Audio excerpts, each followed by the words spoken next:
Hello, everyone, and welcome to another episode of the True Blue Crime Podcast. My name is Dan, and as always, I'll be your host for this episode. I'm just going to mention this one more time, but CrimeCon 2024 tickets are available starting October 2nd at noon Eastern. The event is in Nashville next year from May 31st through June 2nd, and if you're a fan of true crime, you do not want to miss this event.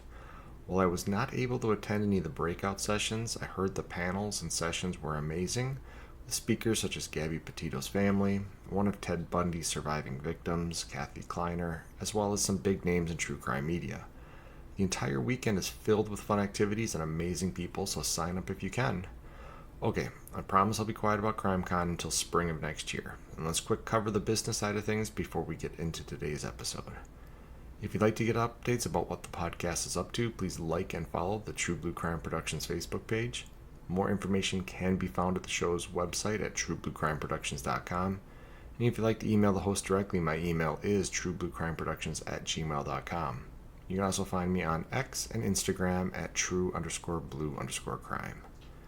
If you can, please support the show via Patreon or PayPal. Links to make donations are on the website at truebluecrimeproductions.com. Any donation level helps, and will help ensure I can keep making free episodes of the podcast and expand the podcast in the future. Any donations will receive a shout out in a future podcast, a thank you message from the host, and some cool True Blue Crime merch. For no cost whatsoever, please rate and review the show on whatever platform you're listening to it on. Thanks so much. Without any further ado, let's dive into this episode of True Blue Crime. Forensic entomology can be traced back to the 13th century in China. As the story goes, a villager was killed by what the village leader believed to be a farming tool. He ordered all the farmers to bring their tools to the center of town and lay them out. Within minutes, flies began collecting on only one of the tools, an indication to the village leader that the sickle, usually used for cutting down plants, had been used to inflict the fatal wounds, and ordered the farmer, who owned the tool, to be taken into custody for the murder. While this story lacks a lot of due process and would never pass as a proper forensic test by today's standard, it does show a very early application for the role of science and nature in solving crimes. Most forensic entomology today is used to establish post-mortem interval, or PMI. This is an estimated amount of time from death until the discovery of the body. Forensic entomologists can use a variety of insect species with known life cycles to determine a time frame a body has been exposed to the elements. But sometimes entomologists can assist in criminal investigations in other ways. In 2003, a high-profile murder involving 5 victims of the same family occurred in Bakersfield, California. The prime suspect claimed he was across the country in Ohio at the time of the murders. Could science prove otherwise and provide some form of justice in this case? This is the story of the Harper family murders. On July 8, 2003, a woman named Kelsey Spann drove to the house of her good friend Joni Harper to do a welfare check. Kelsey had seen Joni and her 3 young children at church on the previous Sunday, but in the 48 hours since she last saw the family, her calls to her friend had gone unanswered. Joni lived in the house with her 70-year-old mother, Ernestine, and her 3 young children, Marquis, age 4, Lindsay, age 2, and 6-week-old Marshall. It was very out of character for Joni to not answer the phone, and so around 7 a.m. on Tuesday, she arrived at the house and was even more concerned when her attempts to get someone to the front door were unsuccessful. Kelsey attempted to unlock the door with a key she had been given by Joni, but the key wouldn't work for some reason, so she walked to the back of the house and found an unlocked patio door. She entered the home and walked into a nightmare. Joni, Ernestine, and all 3 children had been shot dead. Joni had also been stabbed. Kelsey retreated out of the home and dialed 911.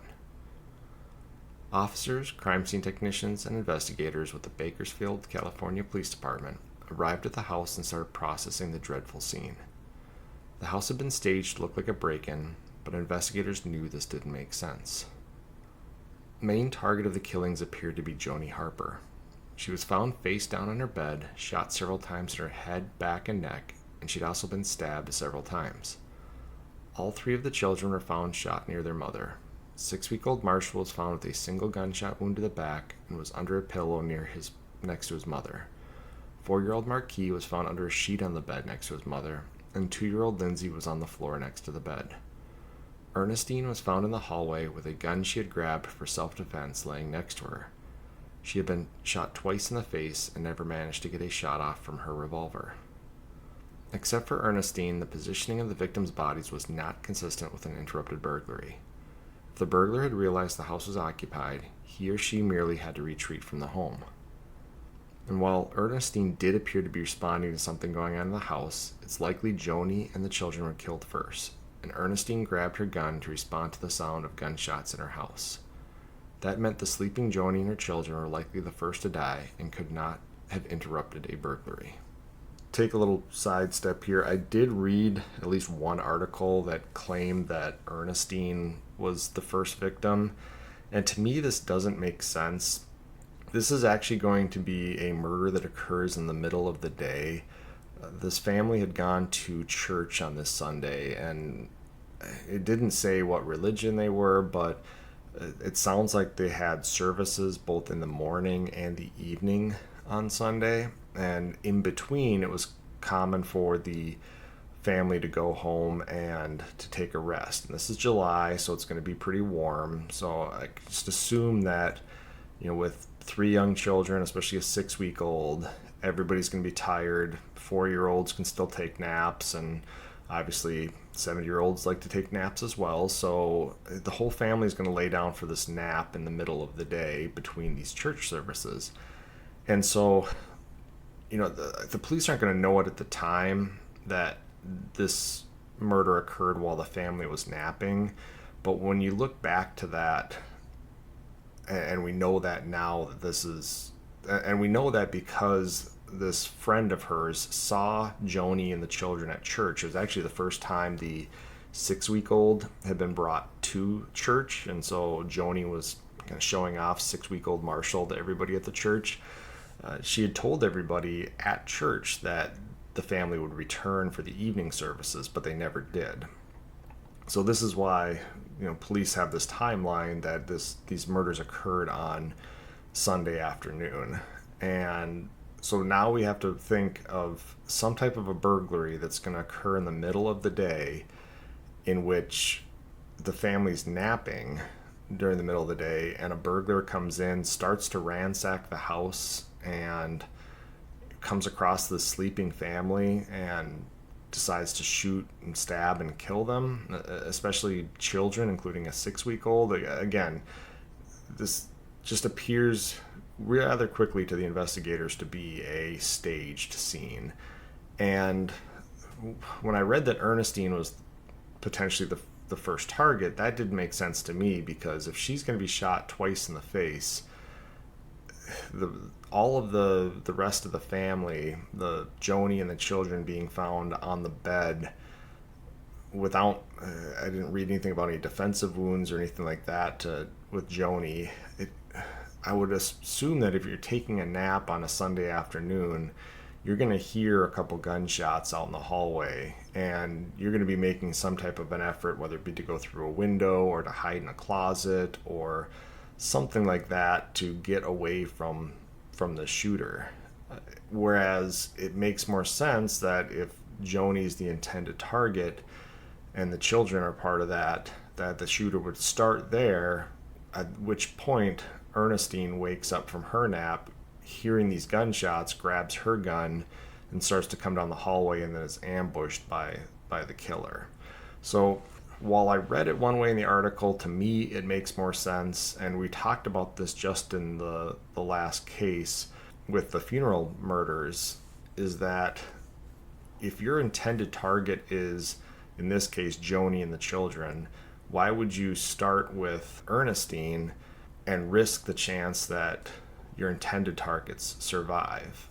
And so while I read that one article, I'm going to look at the crime scene and see it differently. I mean, maybe there was some evidence that I'm not seeing that indicated that the murders occurred in a different order. But from what I saw in the articles, the description of the crime scene, to me it makes more sense that the intended targets, Joni and the children, were shot first. Ernestine likely grabbed a gun, started walking down the hallway to figure out what's going on with these gunshots, and then she's ambushed and killed herself. And the house was ransacked as if someone had been trying to commit a burglary, but items of value were left in the home, and the suspect, having killed everyone in the house, had no reason to flee the scene without at least taking some items of value. So again, if we go back to this idea that it's supposedly this burglary gone wrong situation, if for some reason this burglar breaks into this house in the middle of the day on a Sunday when people are likely going to be home anyway and starts to commit a burglary, then comes across this family, again, not having to technically kill anyone at that point, but they somehow decide to annihilate everybody in the home. At that point, not only have they vastly increased their criminal liability, they've gone from a burglary to committing 5 murders, and now they're just going to flee this home without anything of value, even though at this point now they have potentially all the time in the world. And it's not as if they heard police sirens coming from a distance. The family isn't discovered until 2 days later, so it doesn't make sense to investigators that this was a burglary gone wrong situation. And so they're going to realize that murder was the main crime, and they soon narrowed in on the number one suspect, Joni's estranged husband and the father of the 3 children, a 41-year-old man named Vincent Brothers. Vincent Brothers was born on May 31st, 1962, and had worked his way up through the public school system in Bakersfield, California. While he was a respected member of the black community of Bakersfield, few knew that he had a dark side that involved abuse towards women. In 1988, he was arrested for domestic violence and spent 6 days in jail. His first wife divorced him because of the abuse. Somehow this did not affect his public education career, and he married again in 1992 and fathered a daughter during the second marriage. But his second wife would also file for divorce, claiming he was violent and threatened to kill her. These behaviors seemed to go unnoticed by most, and by 1996 he was employed as a vice principal at Bakersfield Middle School. He had earned a lot of respect for his ability to connect to troubled students, especially those of color, and was considered a pillar of the community. And I will say, I saw in different articles that he was a elementary school vice principal. I saw other articles that he was a vice principal of a middle school. I don't know if it's inaccurate reporting or he is going to move or be forced to move schools after this 1996 incident. So it's possible that he was at a middle school and went to an elementary school, or an elementary school that went to a middle school. Again, I like to try to get the facts straight, but when you read in 3 or 4 different articles that some say elementary school, some say middle school, I'm just going to report it and then tell you that I'm seeing some different information out there. But behind closed doors, he continued to predate and abuse women. In 1996, a female staff member stated she met Vincent at his house, and Vincent dragged her into the bedroom, hit her, and took photos of her. She tried to call 911, but Vincent grabbed the phone away from her, and then she ran from the home and drove away. She was then subjected to sexual advances at their place of work, and Vincent harassed her with threatening phone calls. When the victim tried reporting this to the Bakersfield police, she later said that an officer told her she would come out on the losing end of the investigation because Vincent was a respected community leader. The school also launched an investigation, but according to the victim, she was advised that continuing with the investigation could jeopardize Vincent's career, and he denied the allegations and the case was considered closed. However, Vincent was transferred to a different school. So we're seeing, whether it be the 1988 arrest where he's actually spending 6 days in jail, it didn't say that there was any police reports from the second marriage, just that there was a divorce due to his violent and threatening behavior.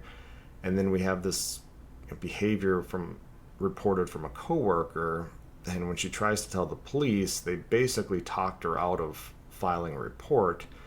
And she's going to also report it to the school system, which is going to talk her out of really pushing the issue. Now, they did do a quote-unquote investigation into the incident, and from the sounds of it, that consisted of basically asking him, did you do this? To which he said no. And I guess just in a CYA move on their part, they decided to move him to a different school so there wouldn't potentially be issues between this female staffer. Now, I'm not going to applaud either the police department or the school. And again, I'm getting this information from what she told the media. So I don't have proof that this occurred. I don't have proof that this is what she was told by the police or the school system. But there's clear evidence that he wasn't charged for what he did in 96. There's clear evidence he wasn't fired for what he did in 96. So I am going to put some weight into what the victim of this said. And again, so I guess I'll give a tiny amount of credit to the school system for not making the female victim of this move schools.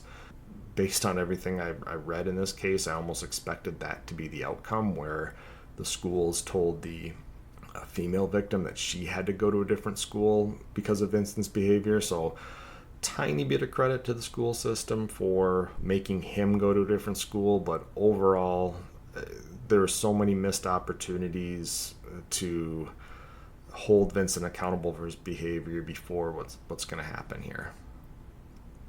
And Vincent and Joni met soon after, while Joni was a basketball player who liked to mentor troubled youth. They were married in January of 2000, but the marriage was annulled 9 months later after Joni found out that Vincent had been truthful with her and been married twice before. And it was said there was a lot of infidelity in the marriage as well, that Vincent was constantly going behind Joni's back, meeting up with women, sleeping with women, and she found out about this. And it's going to be one of those situations where kind of love conquers all, and Joni's seems to be in love with Vincent, and they continue to see each other. And so they did have one child in common while they were married, and then while they continued to see each other, they eventually have another child, which was Lindsay in 2001. And then they got married again in January of 2003 after learning of Joni's third pregnancy. So they have 3 children together. They've been married once for 9 months, and then they get divorced, but they continue to date each other and hang out and have children together. And so by the time they're having their third child together, they decide to give marriage another go.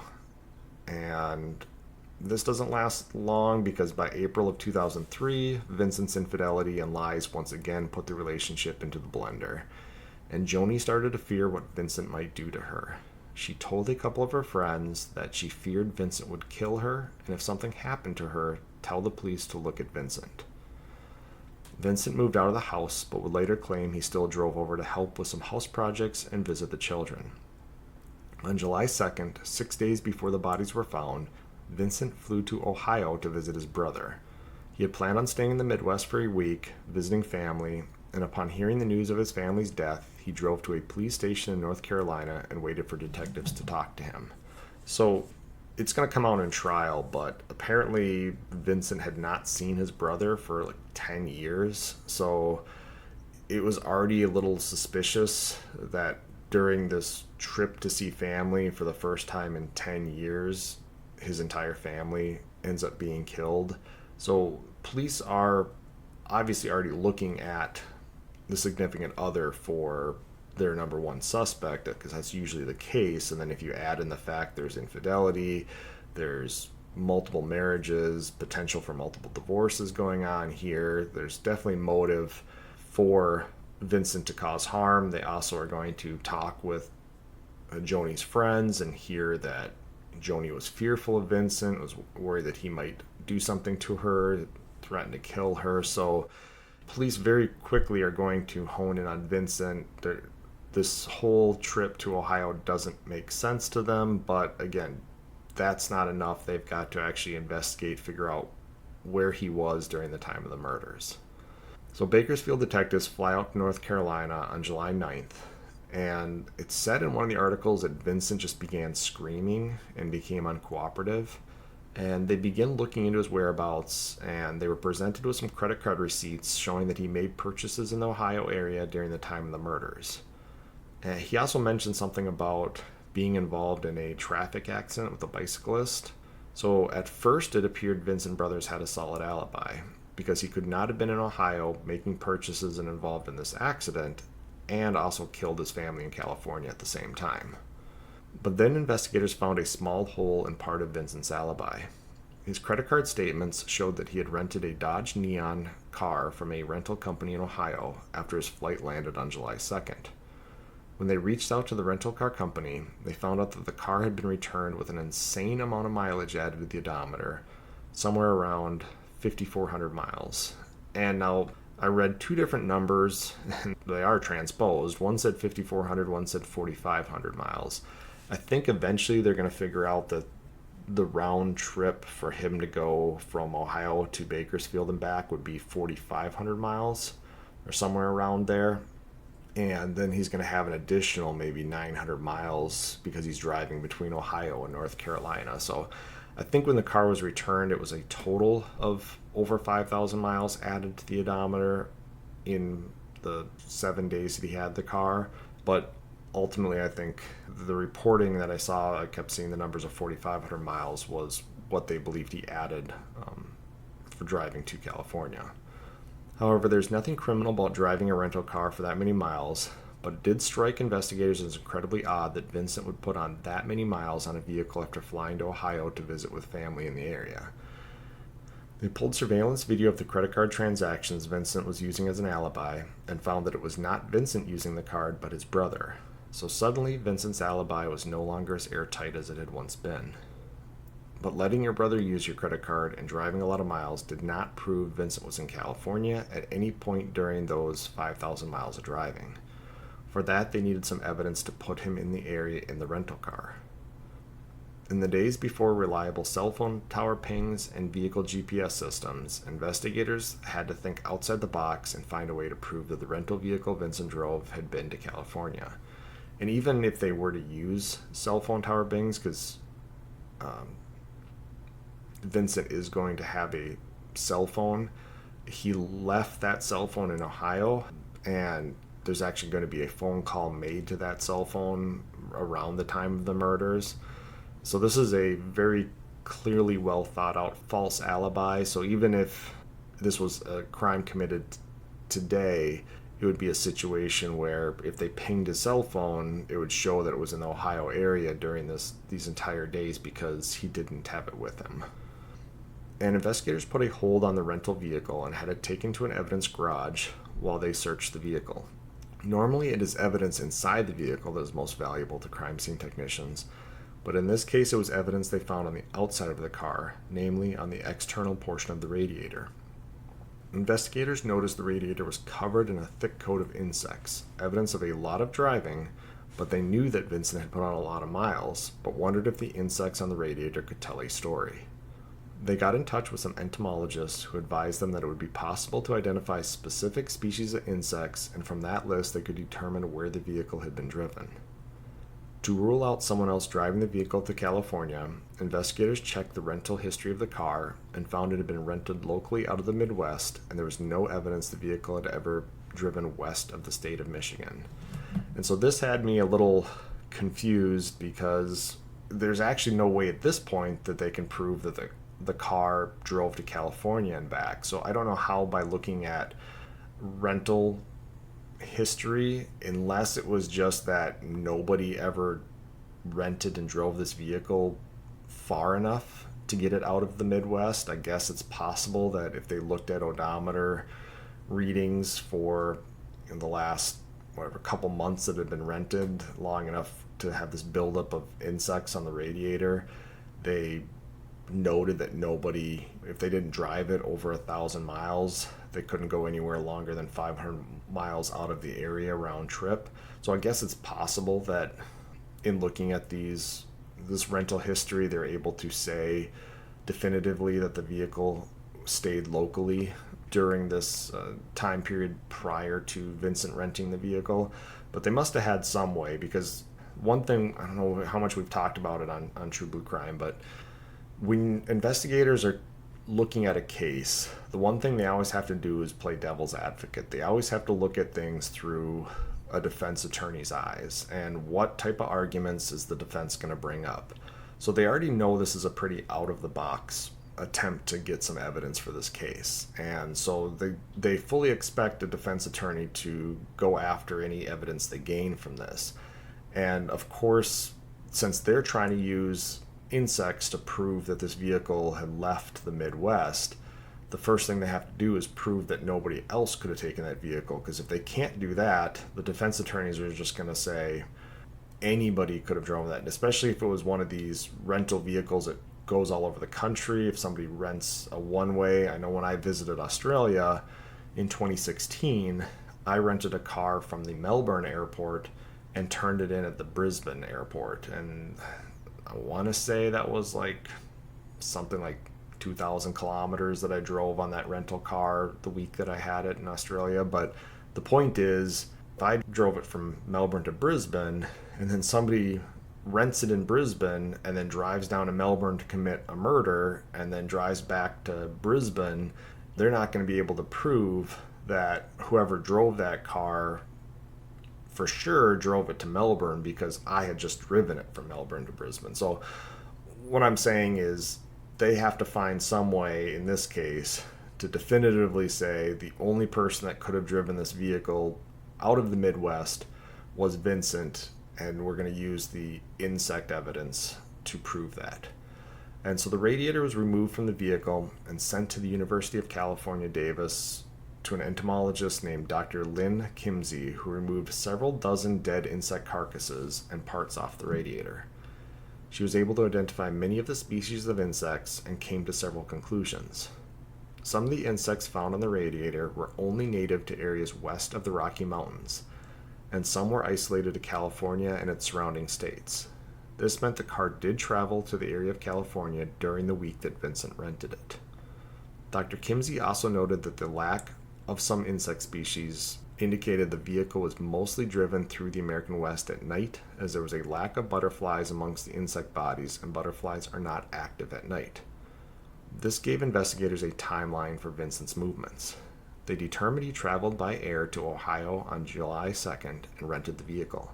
He met with his brother and gave him his credit cards with instructions to use them during the time he would be gone and to sign his name to make it appear he was making purchases in the Ohio area. Then on July 3rd or 4th, Vincent left Ohio, mainly driving at night, likely to avoid eyewitnesses, and arrived in California in time to commit the murders on Sunday, July 6th. He then drove right back to Ohio and arrived late on Monday, July 7th, or early on Tuesday, July 8th, before leaving for North Carolina with his brother. And in researching this case, I hate going down rabbit holes on Reddit, but it happened on this case because I just wanted to see what was being said out there. And there's a whole bunch of people online, and you're going to find this with any case. There's a reasonable amount of skepticism that can be thrown at any criminal case, and then there's the people that are not willing to look at reason. And so there's a whole bunch of people that are trying to defend Vincent Brothers on this case, saying, well, he couldn't have driven that distance in the amount of time that they said he did, or we'll talk about it later, but there should have been some type of CCTV footage of him filling up his car, this rental car, at some point along the way. And again, we'll dive into some of that later, but I just made the trip back from Florida, and I put on, I can't remember how many thousands of miles driving to and from Florida. And unfortunately, when I left CrimeCon on Sunday afternoon, I had to stay at my booth until like 2 or 3, and then break it down and load up the car and then drive out of Orlando. And I did not want to stay in Atlanta or Nashville and have to deal with driving through either of those cities, dealing with the traffic the following morning. And so I ended up just driving straight through the night from Orlando all the way back to Minnesota, getting in about 1 o'clock in the afternoon the next day. And that was after having been up since 7 a.m. on Sunday, I think somewhere around there. So, I mean, I was up and driving and for over 24 hours straight, almost 30 hours straight. So it's not impossible. People like to throw out that word. It's impossible to do things. It's impossible to drive that far by yourself, or it's impossible to make that distance. And people started using calculations online saying he would have had to drive at 70 miles an hour without stopping for gas and all this stuff. And well, one of the problems is people use the timeline that's provided by the brother saying he arrived home on Monday, July 7th. Well, arriving on Monday, July 7th could be 8 a.m., could be 4 p.m., could be 11 p.m. at night, and there's always a possibility, especially since his brother wasn't super cooperative, that he actually arrived home on Tuesday, July 8th, in the middle of the night, and somebody could just say, well, he arrived home on Monday because it was still Monday when I went to bed that night, and he got home sometime during that night. So you're talking about flexibility of upwards of 36 hours, and so you can't say specifically, hey, he arrived in town at this time and we know the murders occurred at this time, so then we subtract mileage and hours and he had to drive 70 miles per hour. Because if all you need to do is add an hour, 2 hours, 6 hours, 8 hours, and there's actually, depending on how many hours you add out of those 36 hours, you now have time for him to potentially stop and sleep. You have time for him to not be driving during the day. So when people get it in their mind that something is quote unquote impossible, they won't look to logic or reason to say there's no way that he could have done this. They just go on what fits their narrative in terms of a timeline or whatever it might be. In this case, the timeline is pretty wide open, so I don't think you can accurately say how long you would have had to drive for in terms of if he had enough time to actually make this drive or not. And again, we'll talk about some of the other stuff with the video evidence later. Now, investigators interviewed Vincent's brother, who at first denied using his brother's credit cards and claimed his brother was in Ohio the entire time. But after being shown the surveillance video of him making the purchases, Vincent's brother came clean and said he did in fact do the credit card transactions and he did not know where Vincent was from July 3rd through July 7th or 8th. It took investigators almost a year to build the case against Vincent. In addition to the false alibi and the insect evidence, crime scene technicians also had found part of a latex glove at the scene. The inside portion of the glove was swabbed and the DNA matched Vincent, but he would later claim he did house cleaning while wearing latex gloves due to skin issues, a story that made that evidence still usable but less powerful. And we do run into this. I mean, Vincent did live in this house for a time period, and so whenever you have a homicide, home invasion, whatever you want to call it, if your suspect is somebody who has lived there, finding their DNA in that home, whether it be blood evidence, whether it be anything, is not going to stand up in court as strong, obviously, as stranger DNA. Now, if you can tell a story with that evidence, as in this case, somebody likely to commit this murder is going to wear latex gloves or some type of gloves to prevent fingerprints and DNA, and you're able to say, okay, well, now we found this glove with, or portion of a latex glove with your DNA in it, and your story is, well, you cleaned and used latex gloves. Yeah, it can be explainable, but at the same time, that story could also be that you wore gloves because you committed the murder. So finding his DNA in that home just via touch DNA or bodily fluid DNA can be explained away rather easily, whereas this DNA found in an item commonly used while committing a crime, it doesn't make it a slam dunk piece of evidence, but I also will argue it is still a pretty powerful piece of evidence. And Vincent's defense made several attempts to disrupt the investigation.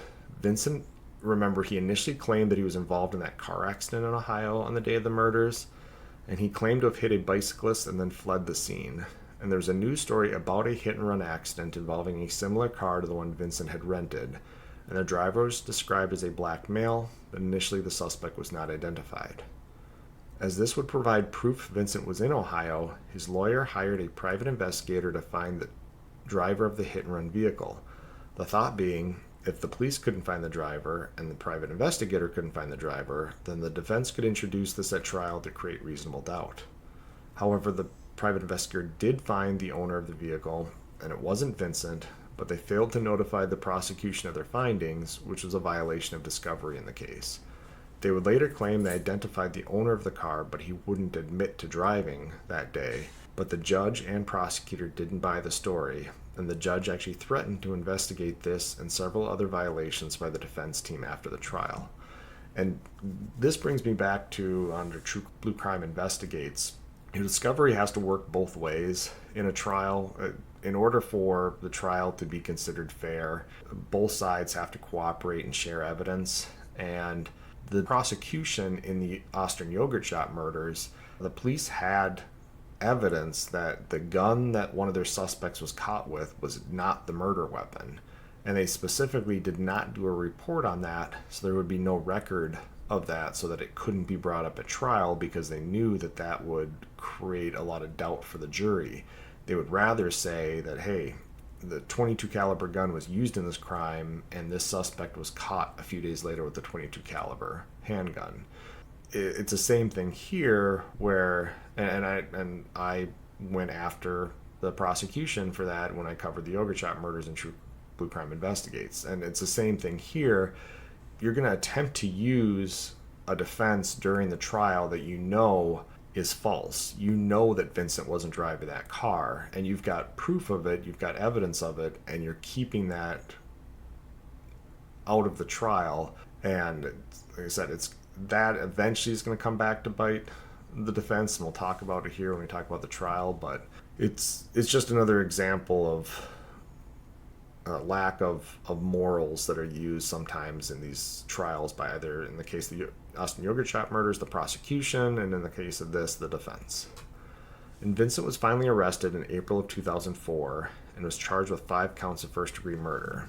And it was said that, they're building this case against him, and I don't know, I know the DNA is going to take a while to come back, this insect report's going to take a while to come back, and it still surprised me that it took this long for them to arrest him, but it sounds like he was attempting to pack up and leave. Like they were worried he was going to either flee the country or at least flee the area and go live on the run. So they decided to jump ahead with what they had and arrested him in April of 2004. And the trial was delayed several times due to a combination of lawyer tactics and because of the heavy media coverage of the case. It finally began in January of 2007, and the prosecution told the jury in their opening arguments about the road trip and the false alibi. The case was built around Vincent's continual infidelity and the desire for him to not have to pay child support for 3 children as a motive for the murders. The defense countered that while Vincent was guilty of infidelity, he was not a murderer. They stated cell phone evidence showed Vincent's phone was in Ohio at the time of the murders. In fact, a phone call from the Harper residence was made to Vincent's phone at 4 p.m. on the day of the murders. And again, if he hadn't pulled the shenanigans with the credit cards, I think maybe this would have a little weight in the jury's mind. But they're able to prove that he used enough foresight to have his brother use the credit cards. So how is he not going to have enough foresight to leave his phone in Ohio and then make a phone call from the residence after committing the murders to his phone? Because again, we see this when the defense wants it in their cases. They'll often, when a phone is pinging in a certain area, or a phone call or a text message is sent from a phone in a certain area, and the prosecution wants to use as evidence that the person on trial was either in that area or using their phone in the area at the time or sending messages at that time, the defense will be the first to say, whoa, it's just a phone. You can't prove who has the phone at that time. There's nothing to indicate who was actually using the phone when that occurred. But in this case, they want the jury to believe, hey, you got to believe if Vincent's phone's in Ohio, he's in Ohio. So it's just another one of those cases. And again, I know that the prosecution does it as well, but it's just another case where you change the situation to suit your narrative. And again, they tried to use this traffic accident involving the bicyclist in court, but despite them not releasing that information to the prosecutor already knew that Columbus, Ohio police had located the actual driver for that accident. So the prosecution was actually able to subpoena the driver to testify during the trial, and he admitted to being involved in the accident. So again, a huge backfire. Basically, the only non-proven part of his alibi is this phone. And that's a pretty weak part of the alibi. His It's proven that his attempt to claim that he was involved in this accident isn't true. It's proven that his use of the credit cards wasn't true. So the jury's not going to put a lot of weight into believing that the stuff that Vincent is offering up. The defense also claimed there was not one piece of video evidence that showed Vincent fueling up the rental vehicle between Ohio and California.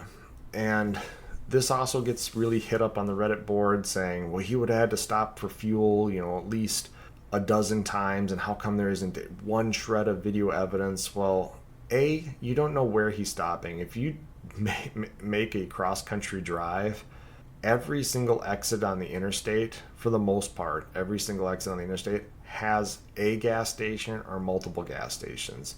So between Ohio and California, if you wanted to count out the number of gas stations off of the route that they believe that he took, I'm going to guess that it's in the thousands, at least close to 1,000, if not in the thousands. And you don't know exactly when he's stopping, and you don't know all of these gas stations, especially in 2003, whether they're going to have good surveillance of their gas pumps or any surveillance at all. It just depends on how well funded the gas station is.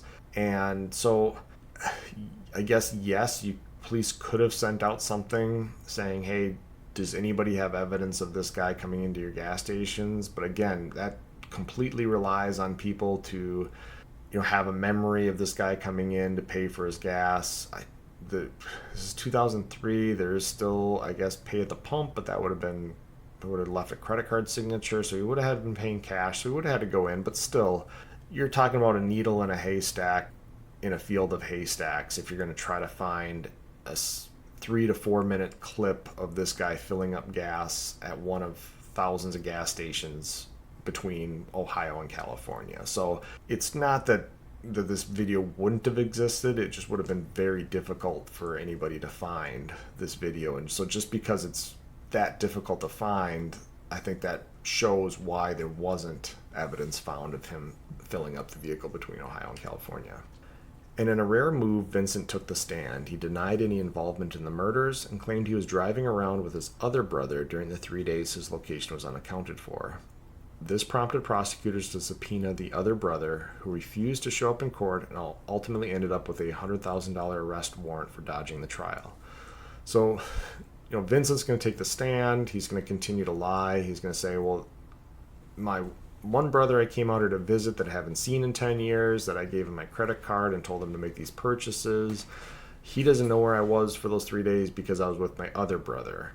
So, of course, prosecutors can say, okay, we got to get this other brother in here. We got to get him to take an oath on the stand, get him to swear that what he's going to say is the truth, and he's going to have to tell us where Vincent and him were for these 3 days, the day before, during, and after the murder.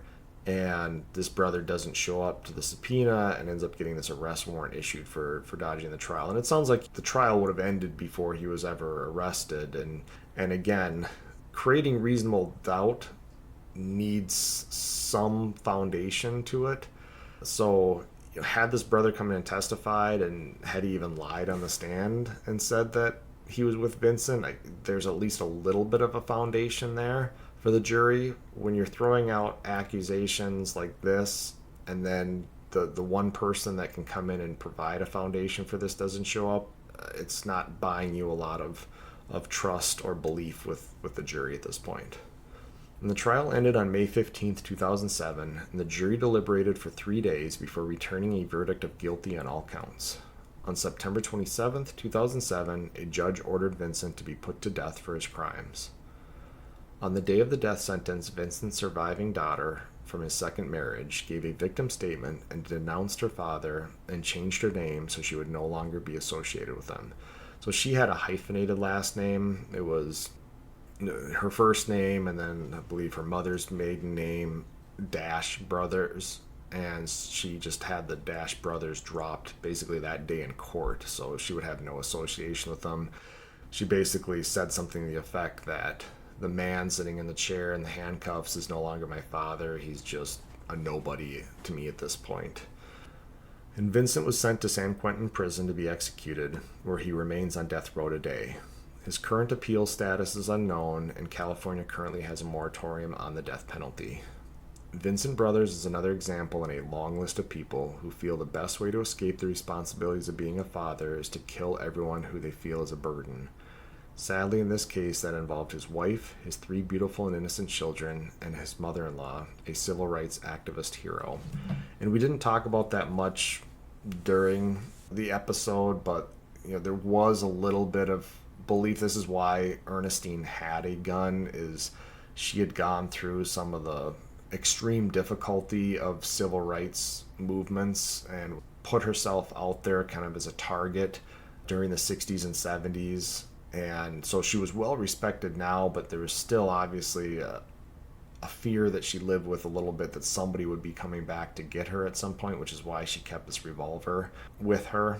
And so there was, some early on discussion of whether this could be related to Ernestine's civil rights stuff. But again, that motive never made as much sense as eventually the motive they're going to figure that Vincent has, and then the overwhelming evidence that Vincent made this road trip with a built-in alibi to annihilate his family. And the world is a much worse place without the Harper family in it, but a much better place with Vincent behind bars. And that is the case of the Harper family murders. Thank you guys for listening. Stay tuned for future episodes, and feel free to write me at truebluecrimeproductions@gmail.com. You also find me at True Blue Crime Productions on Facebook, and support me via Patreon at True Blue Crime Productions. So that's it for today, guys. Thanks for listening. Talk to you later. Goodbye.